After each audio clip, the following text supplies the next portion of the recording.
प्यारे बच्चों, आइए पढ़ते हैं आपकी पाठ्य पुस्तक संस्कृत वल्लरी का प्रथम पाठ ईश वंदना। मैं आपकी टीचर आशा।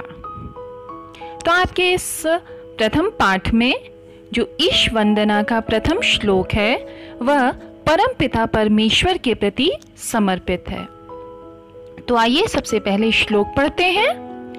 श्लोक है ओम भूर्भुवः स्वः तत्सवितुर्वरेण्यं भर्गो देवस्य धीमहि धियो यो नः प्रचोदयात्। एक बार फिर से, ओम भूर्भुवः स्वः तत्सवितुर्वरेण्यं भर्गो देवस्य धीमहि धियो यो नः प्रचोदयात्। आइए सबसे पहले इस श्लोक में आए हुए सभी शब्दों के अर्थ को जान लेते हैं। सबसे पहले शब्द है ओम। ओम यानी परब्रह्म का अभिवाच्य शब्द।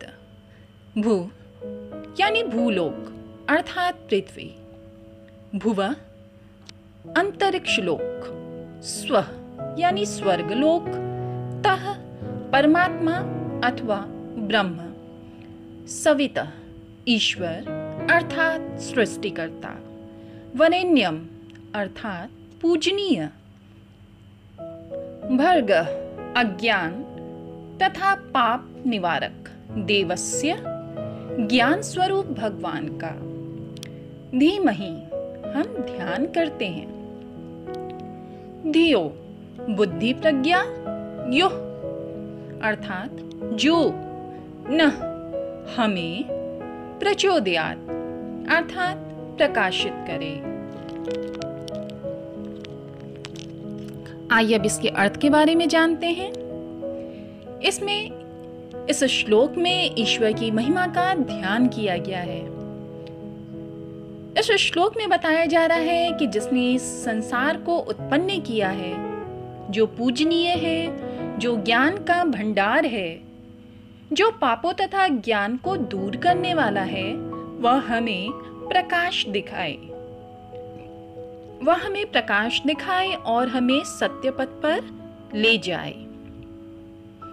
एक बार फिर से देखिए अपनी पुस्तक में दिया हुआ श्लोक का अर्थ।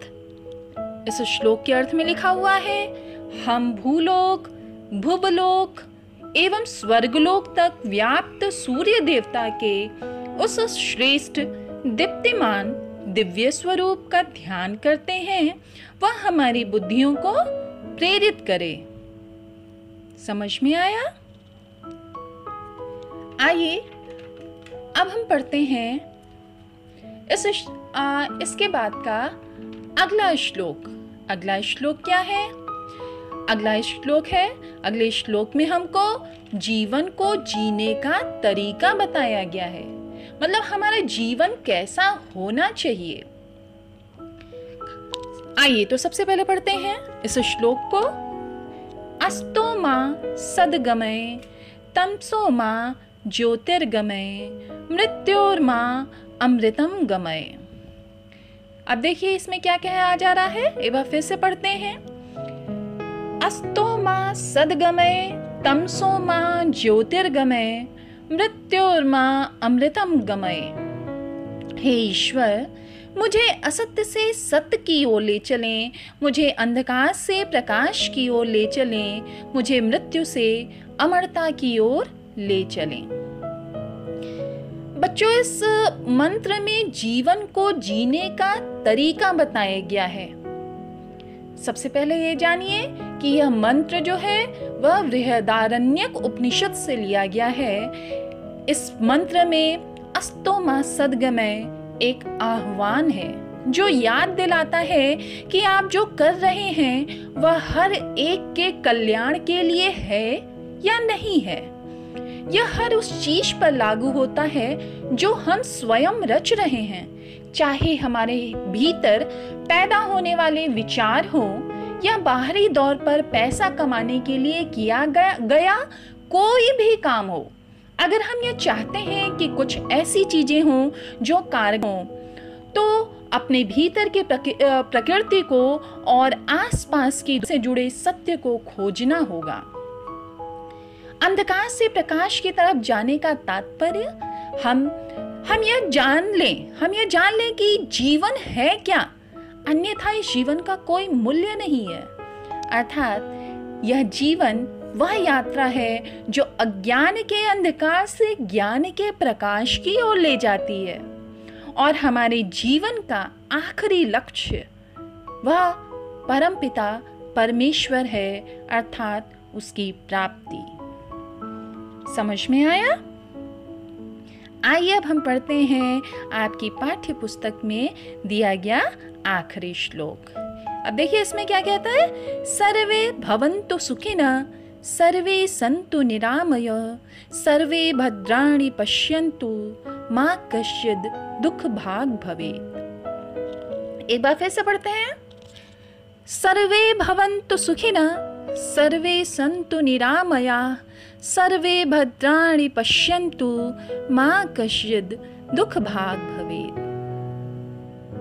अब इस श्लोक में देखो कितनी बड़ी बात कही गई है। समझ में आ रहा है? इस श्लोक में क्या कहा जा रहा है कि सर्वे भवन्तु सुखिनः, सभी लोग सुखी हों। आज का देखो, आज का हमारा यह समय कैसा चल रहा है। चारों तरफ अशांति है, एक अशांति भरा वातावरण छाया हुआ है, हर कोई परेशान है। परंतु इस श्लोक में क्या बताया जा रहा है कि इस श्लोक में किसी को भी तकलीफ न हो, परंतु वर्तमान समय में सभी लोग दुखी हैं। तो यह प्रार्थना बच्चों विश्व के कल्याण के लिए की गई है। इस श्लोक में कहा जा रहा है कि सभी सुखी हों, सभी रोग मुक्त रहें, सभी मंगलमय घटनाओं के साक्षी बने और किसी को भी दुख का भागीदार न बनना पड़े। सोचो कितनी बड़ी बात कही जा रही है। एक बार फिर से हम लोग पढ़े। सर्वे भवन्तु सुखिनः, सभी मनुष्य सुखी हों। सर्वे सन्तु निरामयाः, सभी निरोगी हों। सर्वे भद्राणि पश्यन्तु, सभी जीवन में कल्याण देखें। मा कश्चित् दुःख भाग् भवेत्, अर्थात सभी का कल्याण हो और कोई भी दुखी न हो। तो समझ में आया? हमारा आज का पाठ यहीं संपन्न होता है। आपको ये तीनों श्लोक पढ़कर याद कर लेना है, और याद करने के बाद आपको उसका अर्थ भी याद करना है। ठीक? तब तक के आप इस श्लोक को पढ़िए, याद करिए और सभी के कल्याण के लिए प्रार्थना करिए। तब तक के लिए बाय बाय।